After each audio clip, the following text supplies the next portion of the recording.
আসসালামু আলাইকুম সুপ্রিয় শিক্ষার্থীবৃন্দ, টেকনিক ইজি এডুকেশন থেকে সবাইকে স্বাগত জানাচ্ছি। আজকে আমি ইজি ইংলিশ বই থেকে মডিফায়ার চ্যাপ্টারটি শুরু করব। তোমাদের এইচএসসি সেকেন্ড পেপারে ইংলিশের মডিফায়ার টপিকটা নিয়ে সবারই অনেক ডাউট এবং কনফিউশন রয়েছে। তবে আমি বিশ্বাস করি আমাদের এই ইজি ইংলিশ বইয়ের কিউআর কোডগুলো স্ক্যান করে এই ক্লাসগুলো করার মাধ্যমে মডিফায়ারের ব্যাপারে তোমাদের সকল ডাউট ক্লিয়ার হবে এবং মডিফায়ার তোমাদের কাছে অন্যতম একটা সহজ সাবজেক্ট হিসেবে উপস্থাপিত হবে। তো এর ধারাবাহিকতায় আজকে মডিফায়ারের একদম বেসিক কনসেপ্ট দিয়ে আমাদের আজকের ক্লাসটুকু শুরু করছি। মডিফায়ার বলতে কি বোঝায়? মডিফায়ার শব্দটা সাধারণত আমরা পরিচিত হচ্ছি মডিফিকেশন শব্দটার সাথে, কিন্তু আমরা অনেকেই পরিচিত। এখনকার যুগে যারা আমরা আছি তারা আমরা প্রায় শুনে থাকি যে কার মডিফিকেশন, বাইক মডিফিকেশন করা হয়েছে বা যে কোনো বাড়ি মডিফিকেশন করা হয়েছে। এর মানে কি, কোনো একটা জিনিস অবস্থিত আছে বা কোনো একটা জিনিস অলরেডি আছে, সেই জিনিসটাকে আরেকটু সুন্দর করে লেখা বা ওই জিনিসটাতে অতিরিক্ত কিছু অ্যাড করা। ঠিক একইভাবে ইংলিশে আমরা যখন কোনো নাউন অথবা প্রোনাউন বা কোনো একটা অ্যাডজেক্টিভ অ্যাডভার্বকে নিয়ে কথা বলে থাকি এবং সেটা যদি বাক্যের গুরুত্বপূর্ণ সাবজেক্ট বা অবজেক্ট হয়ে থাকে, সেই সাবজেক্ট বা অবজেক্টের ব্যাপারে অতিরিক্ত কিছু তথ্য দান করার জন্য আমাদের আরও কিছু শব্দ এর সাথে যুক্ত করে লেখা হয়, যেটা আমাদের রাইটিংয়ের স্কিলকে সুন্দর করে তোলে এবং রাইটিংয়ের কোয়ালিটিটাকেও বেটার করে উপস্থাপন করে। তো মডিফায়ার জিনিসটা আসলে কি?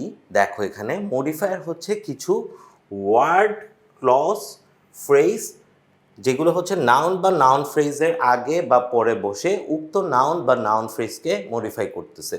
অর্থাৎ মডিফায়ার হতে পারে এক ধরনের ওয়ার্ড, মডিফায়ার হতে পারে এক ধরনের ক্লজ। এখন তোমাদের মনে প্রশ্ন আসতে পারে যে স্যার, ক্লজ বলতে কি বোঝায়?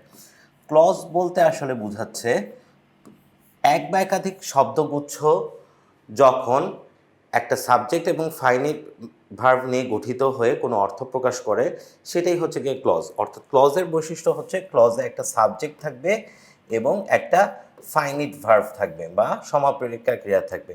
যেমন ক্লজের একটা উদাহরণ হচ্ছে আই গো টু স্কুল। এখানে দেখো একটা সাবজেক্ট আছে এবং একটা ফাইনিট ভার্ব আছে, গো। ফ্রেজ বলতে কি বোঝাচ্ছে? ফ্রেজ আবার হচ্ছে আরেকটা ডিফারেন্ট জিনিস। ফ্রেজের ক্ষেত্রে হচ্ছে ফ্রেজে সাধারণত এক বা একাধিক শব্দগুচ্ছ থাকে, কিন্তু সেখানে সাবজেক্ট ভার্ব কোনো পেয়ার থাকে না। অর্থাৎ ফ্রেজ সাধারণত এমন একটা নির্দিষ্ট কোনো কিছুকে বোঝায়, যেমন গোয়িং দেয়ার বা অন দ্য টেবিল। হ্যাঁ, যেমন ধরো হচ্ছে the book is on the table.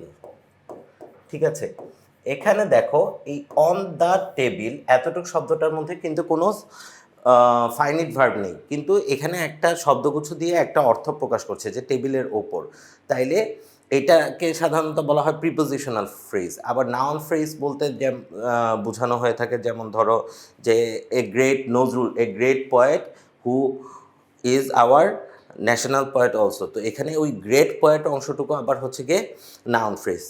ঠিক একইভাবে অ্যাডজেক্টিভেরও এরকম বিভিন্ন ফ্রেজ থাকতে পারে। তো মডিফায়ারের ক্ষেত্রে সাধারণত কি কি বসে? ক্লজ বসে, যে কোনো কিছু ওয়ার্ড বসতে পারে অথবা ফ্রেজ বসতে পারে, এবং মডিফায়ার ম্যাক্সিমাম কেসে নাউন বা নাউন ফ্রেজের আগে বসে উক্ত নাউন বা নাউন ফ্রেজকে মডিফাই করতেছে। তবে সবসময় যে কেবল নাউন বা নাউন ফ্রেজের আগে বসে তা না, কিছু কিছু ক্ষেত্রে আমরা অ্যাডজেক্টিভের আগেও হচ্ছে মডিফায়ারকে বসতে দেখতে পারি।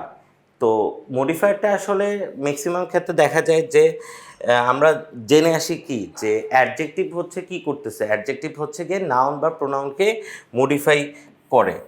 এটা আমরা যখন পার্টস অফ স্পিচ পড়েছি ছোটোবেলায় তখন জেনে এসেছি। এবং অ্যাডভার্ব সাধারণত অ্যাডজেক্টিভ এবং ভার্বকে এবং অন্য অ্যাডভার্বকে মডিফাই করে থাকে। আর এই যেই মডিফায়ার টপিকটা, এখানের মধ্যে আমরা দেখতে পারবো যে এখানে অ্যাডজেক্টিভ, অ্যাডভার্ব, কিছু কিছু ক্ষেত্রে প্রিপোজিশনাল ফ্রেজ, কিছু কিছু ক্ষেত্রে নাউন, কখনো কখনো নাউন ফ্রেজকে মডিফাই করতেছে, কখনো কখনো অ্যাডজেক্টিভ ফ্রেজকে মডিফাই করতেছে, আবার কখনো ভার্বকে মডিফাই করতেছে। অর্থাৎ মডিফায়ার শব্দটা হচ্ছে যেই শব্দগুচ্ছ বাক্যের সাবজেক্টকে আরেকটু বিশেষভাবে প্রকাশ করছে বা ওই বাক্যের ওই সাবজেক্ট সম্পর্কে আরও বিশেষ কিছু তথ্য দিচ্ছে। আমরা কিছু উদাহরণ দেখলেই এটা বুঝতে পারবো। যেমন এই উদাহরণটা দেখো একটু, যে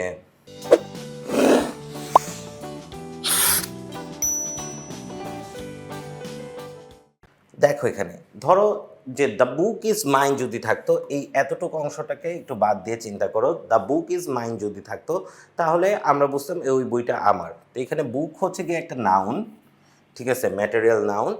তো এখানে এই যে বিশেষ শব্দটা অন দ্য টেবিল, এতটুকু কি করতেছে, যে যেই বইটা টেবিলের উপর আছে সেই বইটার কথা বলছে, অর্থাৎ সেই বইটার ব্যাপারে কিছু তথ্য দিচ্ছে। তাহলে এখানে এই অন দ্য টেবিল অংশটুকু কি হচ্ছে, এই বুককে মডিফাই করছে। তো তোমাদের এই এইচএসসিতে যেই প্রশ্নগুলো আসে সাধারণত সেগুলোতে দেখবে একটা বিশাল প্যাসেজ থাকে, ওই প্যাসেজের বিভিন্ন পার্টিকুলার ওয়ার্ডের শেষে ব্রেকেটে তোমাকে ইনস্ট্রাকশন দিয়ে দেওয়া হবে যে এইভাবে মডিফাই করো, যে প্রি মডিফাই করো বা পোস্ট মডিফাই করো। তো এখানে নাউনের পরে বসছে এই মডিফিকেশন অংশটা, তো এটা হচ্ছে পোস্ট মডিফিকেশন হয়েছে।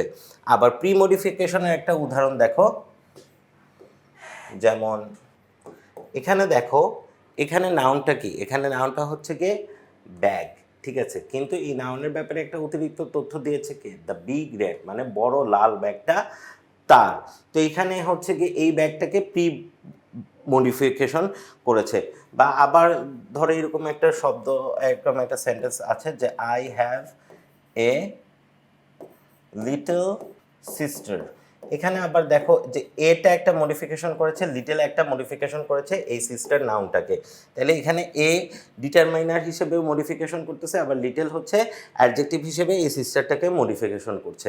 তাহলে মডিফায়ার হচ্ছে, আমরা বুঝলাম যে মডিফায়ার বাক্যের অন্তর্গত বিশেষ কোনো নাউন, সাধারণত ম্যাক্সিমাম ক্ষেত্রে নাউন বা নাউন ফ্রেজকে, এবং কিছু কিছু ক্ষেত্রে অ্যাডজেক্টিভ অ্যাডভার্বকেও হচ্ছে গিয়ে ওই মডিফিকেশন করছে বা এর ওই শব্দটার ব্যাপারে অতিরিক্ত তথ্য দিচ্ছে।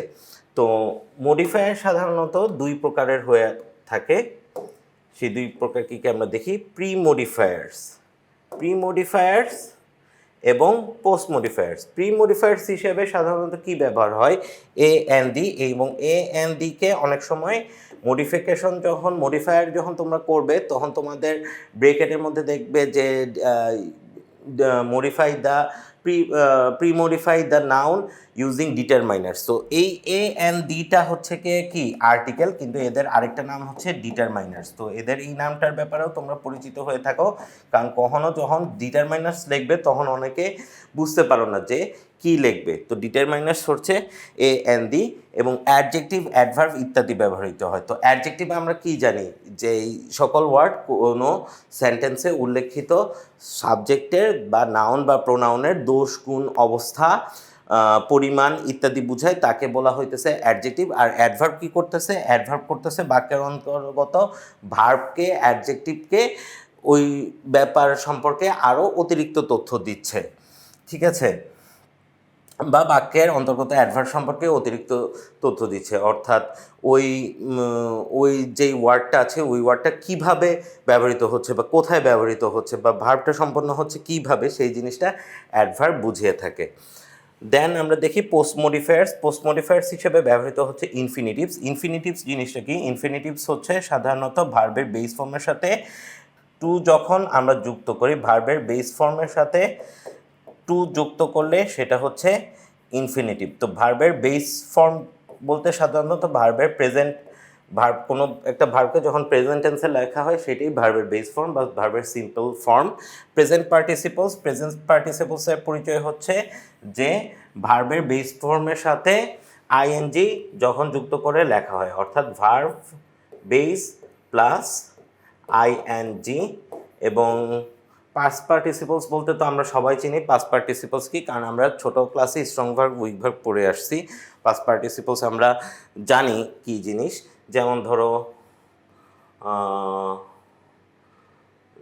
ওয়েকেন, তারপর হচ্ছে কি ইটেন, তারপর হচ্ছে ফলেন, তারপর হচ্ছে কিল্ড, ঠিক আছে, এগুলো হচ্ছে পাস্ট পার্টিসিপলের উদাহরণ। আর প্রিপোজিশনাল ফ্রেজ কি, প্রিপোজিশনাল ফ্রেজ হচ্ছে যেমন ধরো হচ্ছে ওই নাউনটার পজিশন সম্পর্কে বাক্যে যেই বর্ণনাটা দিচ্ছে সেটা হচ্ছে prepositional phrase.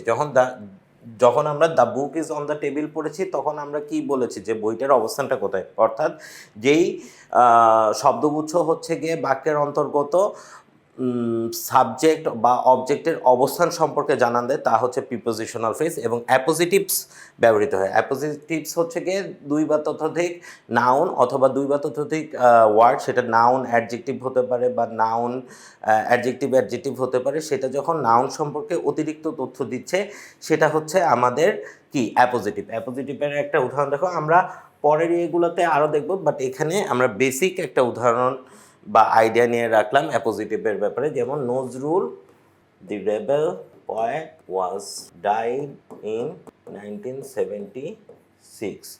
Nazrul the rebel poet was died in 1976। তো এখানে দেখো নজরুল হচ্ছে গিয়ে কি একটা নাউন, এবং এর ব্যাপারে আরেকটু অতিরিক্ত তথ্য দিয়েছে কি রেবেল poet। রেবেল হচ্ছে গিয়ে একটা অ্যাডজেক্টিভ, এইটা হচ্ছে গিয়ে আবার একটা নাউন। তো এই অ্যাডজেক্টিভ আর নাউনটা কী করতেছে, এই নজরুলের ব্যাপারে অতিরিক্ত তথ্য দিচ্ছে। আবার এরকম থাকে যে Mashrafe the captain of the team,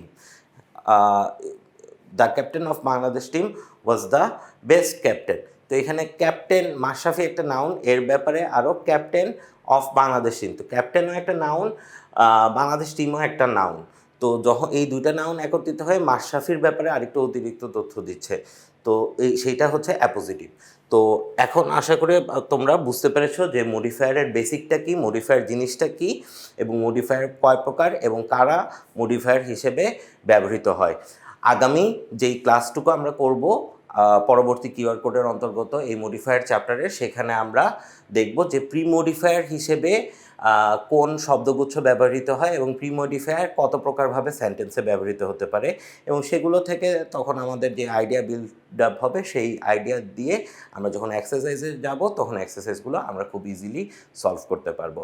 আশা করি ততদিন পর্যন্ত তোমরা আমাদের সাথেই থাকবে, ভালো থাকবে, সুস্থ থাকবে, পড়াশোনার সাথেই থাকবে সবাই। আসসালামু আলাইকুম।